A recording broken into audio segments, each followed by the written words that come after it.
մարզիչ, թե բժիշկ։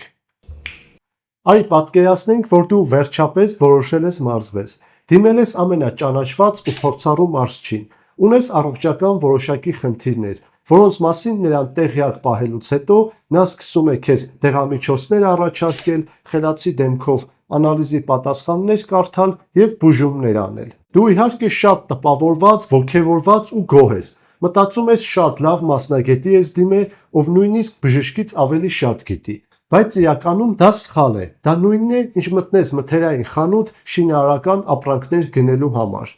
Եթե այդ մարզիչը իրեն կարողանում է դնել բժշկի տեղ, շատ հավանական է, որ նա իրեն դնում է նաև մարզչի տեղ եւ իրականում օրինակ դերձակ է։